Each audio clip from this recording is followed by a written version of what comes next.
Have you been to the National Museum? Been to there, right?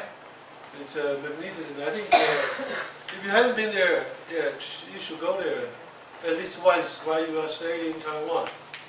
It's a must. But make sure that you don't go there before 12 o'clock and after 2 o'clock.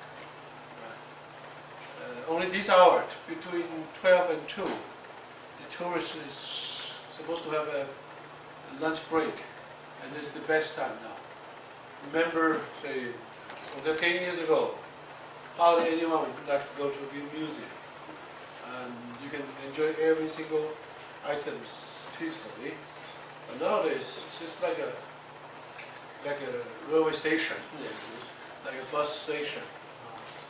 All the time piled up with tourists.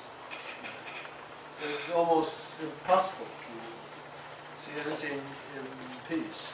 So this is the location of the National Palace Museum in WHEI-MING. Each and every element of the building symbolizes something. For example, this one is called HUI-MING. HUI-MING is actually one of the monuments set up on a grave to symbolize the dignity of the social status of the owner of the grave.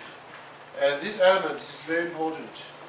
And there's some kind of saying that, see, this is, the little animal there is like a lion, but it's not really lion. Well, in China there was no lion. And this thing is supposed to be introduced to China through the Indians. And it is said that this special animal, they have a very good eyesight. And it is standing there on the pillar to watch for the owner of the grave. So this kind of animals, these kind of legendary animals are always very important in the Chinese architect. And this roof, of course, we call it the Chongshan style. This, there are also some animals. You can see there should be around 9 little, not really dragon, but it is said they are the sons or offsprings of the dragon. And the little dragons or little animals here, they supposed to function as the fire fire keeper. That because they were actually deity for the water, and sitting on the roof, you can prevent any kind of fire. And most of the Chinese roofs, they do have this kind of decoration. So you should go there sometime. Please make sure that you check all these roofs, every single one, each corner. There is some certain type of saying or story there. And this is the traditional Chinese palace architect or structure. And all these elements are used here in this museum because it was supposed to be the keeper of the Chinese culture, right? And you can see all these little animals here. And this is the entrance.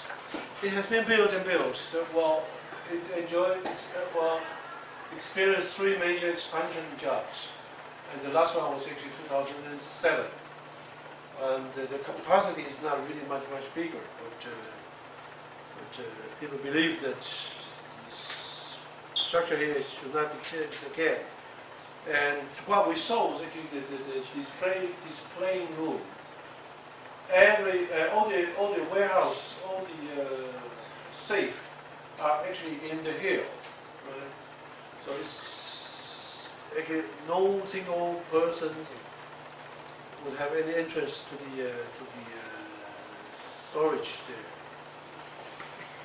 As we have seen in the film, that the National Palace Museum nowadays in Taipei has a collection of over 677 pieces of Chinese artifacts and artworks. And not everyone is actually from mainland China. Well, they're all from mainland China, but not the original items of the National Palace Museum. Throughout the years in Taiwan, a lot of collectors, they donate their collections to the National Palace Museum. For example, there is a very famous thing called tricolors, Tang San Cai, of the Tang Dynasty, tricolors. Some of them were actually donated by Japanese, and some of them by the local or foreign collectors. They just enriched the collection, but not necessarily from the palace itself. But nevertheless, this is one of the largest collections in the world, and collection encompasses over 8,000 years of Chinese history. We have a lot of bronze, we have a lot of the oracles. All these things were actually displayed there, and some of them directly from the Qing Emperor's collection.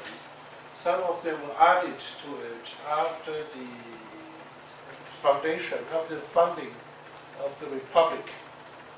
So most of the collection is made up of high quality pieces collected by I think Chen was actually one of the main person who collect all the things. But from the Ming Dynasty on, there's already a huge collection there. And some of the emperors, they were actually trading things off when they were in need of money. And some of them were actually robbed by the Allied troops in the Boxers' Rebellion, 1900. And 1900 Chinese culture suffered a huge loss. Like if you have been to Beijing, there's a beautiful garden called WHEI-MING. The British-French army set fire, and it was not recovered yet. Nowadays you can still see some ruins there. And the Japanese invasion was another crisis. That's what we're going to talk about later. So 2009, the statistics shows that it was the 11th most visited art museum in the world. And as for the collection, I think it's one of the richest in the world. It's the National Palace Museum. And why was this museum established? Well, usually after the changing of dynasties, the new dynasty will actually try to criticize or expose the evil of the last dynasty by setting up some kind of museum or exhibitions to expose the evil part of the predecessors to the world. That's why you have the Louvre, which was actually opened in the early 19th century to show the people that the last Bourbon Empire, the dynasty was really luxurious, corrupting, and so on. So the other museums have other functions, but the museum in China, the Palace Museum, was actually established in 1924 just to show the people how rich the last dynasty was, and just to let people realize how many treasures the Qing dynasty or the Qing emperor actually possessed. So there was actually at the foundation of the whole Palace Museum was again the foundation of the Qing's collection, as mentioned. Right? But before the establishment of the National Palace Museum, the location was actually the Forbidden City of the Qing Empire.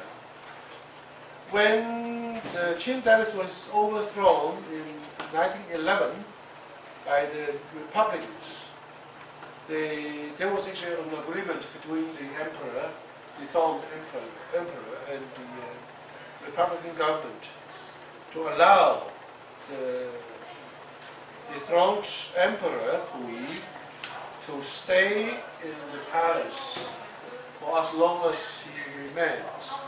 But these things changed immediately because when the government allowed or granted an annual allowance to WHEI to let him to keep his own court, WHEI was not very satisfied. And during this time, Japanese tried to overthrow the Chinese Republic by encouraging WHEI to get restored. And therefore, at the very beginning of the Chinese Republic, the changing of the cabinets happened very, very frequently. And therefore, the people viewed that the last imperial house as a threat. And therefore, 1924, the government decided to get rid of WHEI, get him out of the Palace Museum. And WHEI was actually forced to flee to Tianjin, another harbor city not far away from Beijing. Nowadays, if you take the high-speed train, only 29 minutes. But then perhaps it takes you, say, half a day's train journey. So when WHEI was got rid of in the Forbidden City, the government decided to open it up as a museum. And this the newly founded the Palace Museum on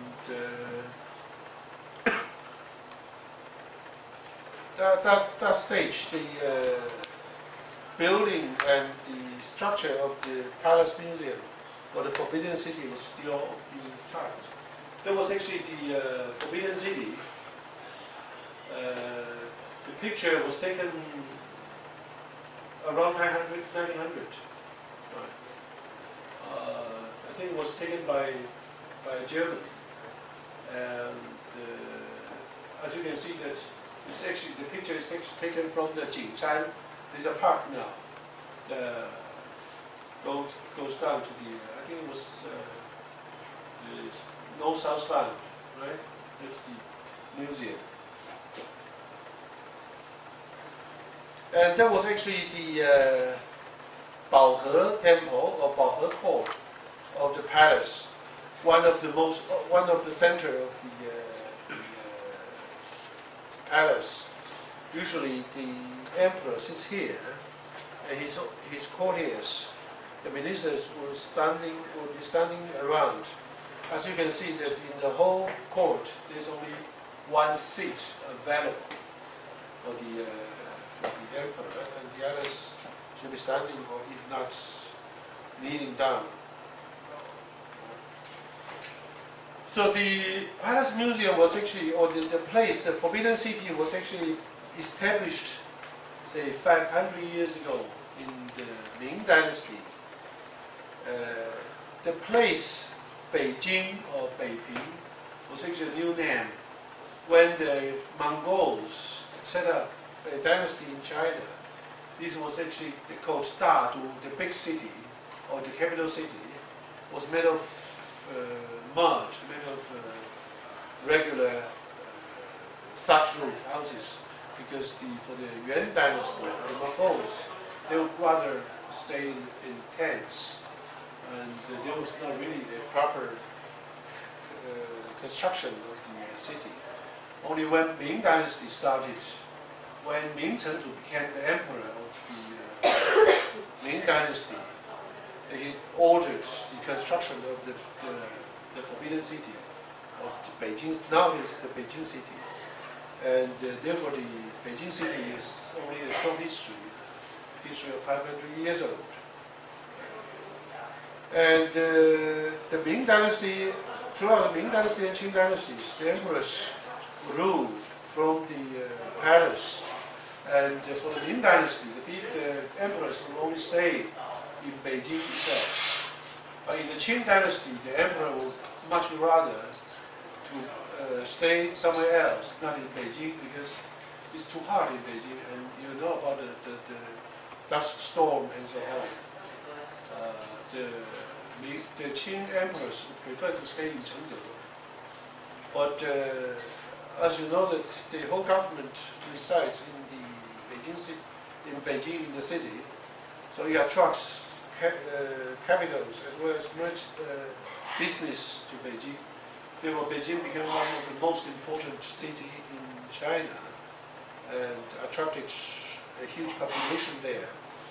It is still the case nowadays. Have you been to Beijing? I don't think the weather is friendly. Do you like the weather in Beijing? Okay. Huh? When I went, it was cold. Oh, it was cold. Very cold. Have you been there in the summer? No. You're lucky. It's very smoky. Huh? Very smoky. Yeah, very smoky. The air is bad. The temperature is very high. Sometimes it can be over 40 degrees. It's very dry. In spring, you can see the seeds of the flower. They will actually cause some kind of disease. But nevertheless, everybody would like to go to Beijing. I don't know why. So, the emperor will have to stay there every day. No way out. Most of the ministers will stay there as well, because you have to go close to the center of the power. And there's another court called Zhonghe. When you watch the soap opera made about the Qing dynasty, you can see this certainly. This is not really comfortable. You see, the heating is very high. In summer, it's still okay. In winter, it can be very, very cold. It's impossible to stay there in the winter. The Qianlong emperor himself, when he stayed there, he only occupies a little corner, with the ceiling very low, so that the heat can catch. And as for this kind of rooms in winter, it's just like a fridge, an ice box. And people will have, there's no heating system available there. Perhaps you can bring some charcoals. And it might be safe because it's really airy. And just because it is really airy, that no way it can be heated. So, and again, you have only one seat here for the emperor, and the others will have to bow, will have to kneel down. Okay. When Puyi was actually allowed to stay in the Palace Museum, although the government, as I mentioned, the government granted him an annual allowance to let him run his little own court. But it was rumored that the treasures of the palace were stolen and sold to private collectors or foreign buyers. That is not impossible because he needed a lot of money. But the allowance was actually limited. And the only way to get money is to sell these things. But he's not telling people to sell it. He just say, okay, he's visited by his little brother. And always I say, this is a very good piece. And I give it to you. And the little brother will transport it out for a good price. And sometimes you have to know that sometimes the Palace Museum can catch fire, and some houses will be burnt down. So when you should visit Palace Museum again, please make sure that you check there are huge containers outside of each and every rooms to keep water, because the fire cases really happened very frequently. The eunuchs, when the government, when the officers would check items that they are in charge of, then there will be a mysterious fire. When everything is burnt down, there will be no evidence left. And so throughout the history of the Palace Museum, the fire case was numerous. Some of them minor ones, but enough to cover the theft, burglary, and so on. So in 1924, the government forced WHEI to move out of the palace, and they started to register all the treasures in the palace, and they set up a museum called the National Palace Museum. And 1925, the Palace Museum was opened to the public until 1937, right? But before 1937, the collection was already packed and bit by bit moved from Beijing to Shanghai. You have seen in the film, to escape the Japanese invasion. Right? And that was actually the first sign of the National Palace Museum here. And the sign is still there, or the same inscript is still there. And there was the WHEI when he was dethroned, 1924. And this is the main entrance still intact now.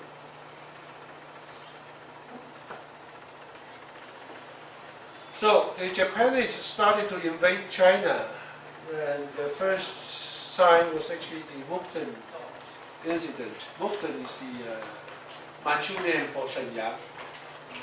So sometimes we call it Shenyang incident. We call it sometimes the Mukden incident. The Japanese started to bomb a warlord, killed a warlord, Zhang Zuolin, and started to send troops into Manchuria, 1931. Well, then the Japanese intention or ambition was actually exposed.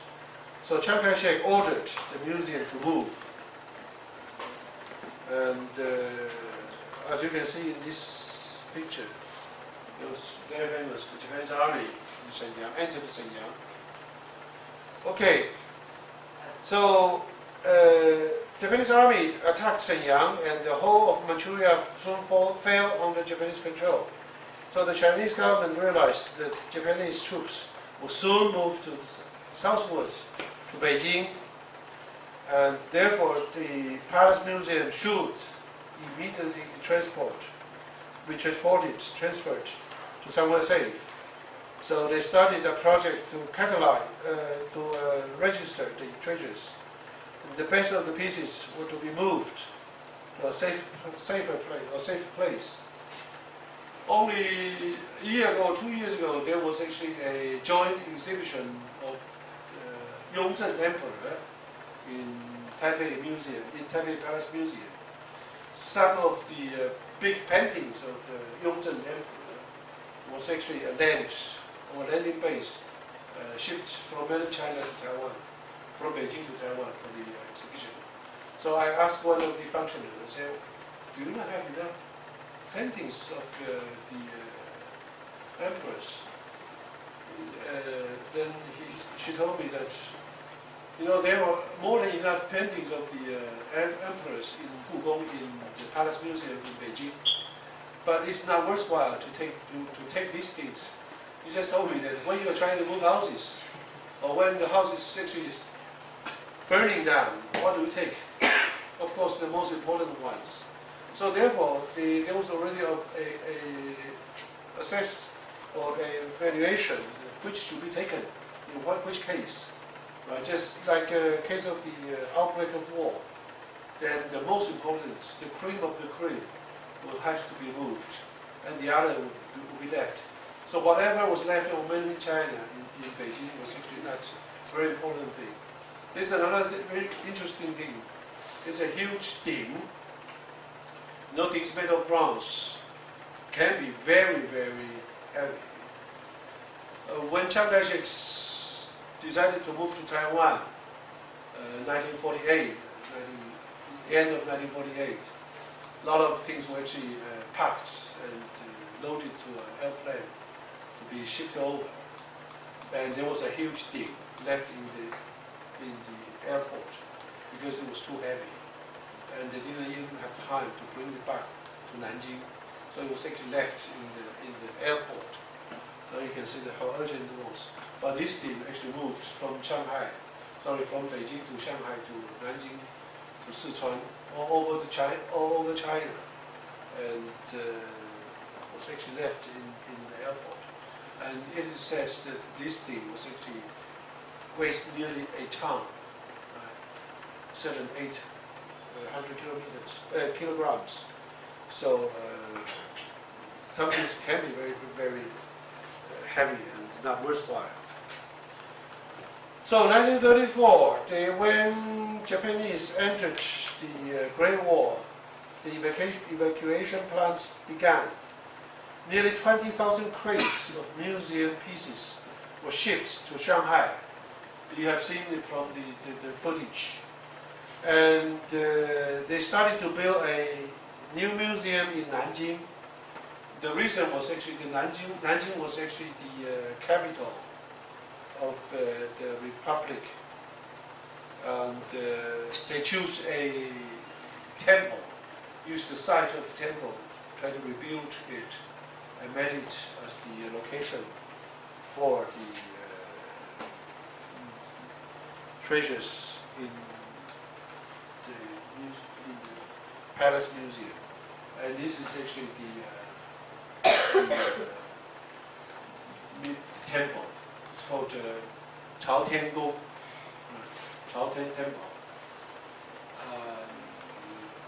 When it was finished, 1935, so all the treasures were moved from Shanghai to Nanjing to be stored there, and that was actually the last place of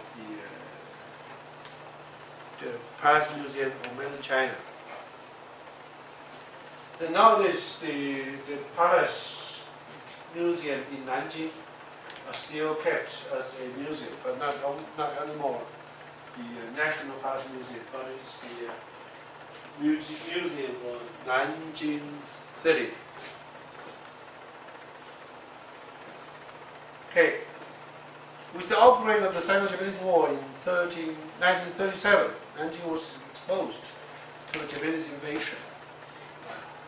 Do you remember the term Nanjing Massacre? That was actually in 1938. It's to say Nanjing soon fell into Japanese hands. So beforehand, the government already moved the treasures again from Nanjing along the river, or sometimes with the rail station, with the railway system, or with the road system, to the interior of China. And the so-called interior of China means Sichuan, Guizhou, and all these little hilly part of China. So it was transported by ships, by trains, by trucks, as you have seen from the footage. Through different routes, they arrived Sichuan. There was actually one scene of the treasures en route to Sichuan. All the crates made of treasures were actually transported, sometimes under the attack of the Japanese airplanes.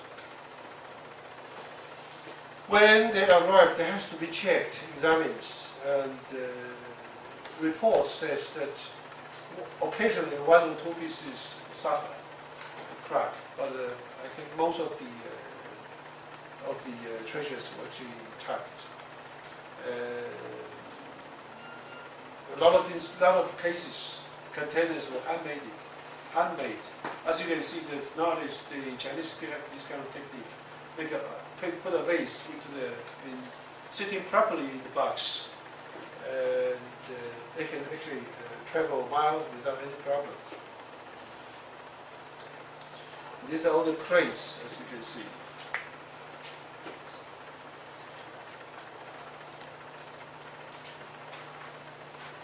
And they're actually making entries of the registration. So most of the things were actually entered without any mistake. So through despite of the several movements, nothing is actually missing, because from the Qing Dynasty on, they have a very important system. That no single one should be allowed to enter any kind of warehouse. You have to go there in twos. So actually, one is watching the other, and this system is still kept intact nowadays in Taiwan. So if you go enter any kind of warehouse, you have to be there with two. And nowadays, even easier. They have the cameras. So the treasures were also exhibited around the world. For example, there was 1930-something, early 1940s. They were exhibited in Russia, in the United Kingdom, and sometimes, and again, they were in the States. Even after the Sino-Japanese War, the treasures were actually prepared to move back to Nanjing, and still some of them went to the States to be shown to the world, right? And when the Chinese are celebrating the victory over Japan, again the civil war broke out. Chiang Kai-shek was actually fighting against the Communist Party in China. But this time Chiang Kai-shek was defeated bitterly, and in 1948 he realized there's no way, there's no hope there, and he decided to bring all the treasures over to Taiwan along with the gold reserves. So the gold reserves started Taiwan off with a proper sound financial structure, and treasures of the Palace Museum gave him the legitimacy, as mentioned there, that whoever is in possession of these treasures, which should be legitimate. Therefore, Chiang Kai-shek will bring these two things to Taiwan. So this time the treasure came to Taiwan, some of them by airplane, some of them by ships, and they all came to Taiwan safely. So in 1948, the shipment arrived in Keelung along with the other archives and materials. Well, one of the most important treasure in National Palace Museum were the archives of Qing Dynasty. And this was actually very important. Whoever wants to study the modern Chinese history will have to come to Taiwan. But nowadays, bit by bit, they published all these archives. Still, there are enough things. And there's a huge collection of ancient books of China. Most important one would be the Song books. Nowadays, 1,000 years old. These very good copies of the books are kept intact in Taiwan. And when they first arrived, they were stored in Taichung City. Nowadays, Taichung City in Wufeng. Wufeng was actually in the Taichung County.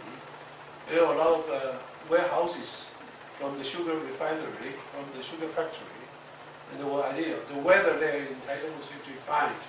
Taipei is too wet, too humid and cold, and therefore they decided to store these treasures in Wufeng, and they stayed there for a long time, between 1948 and 1961. So say 13 years there in Wufeng.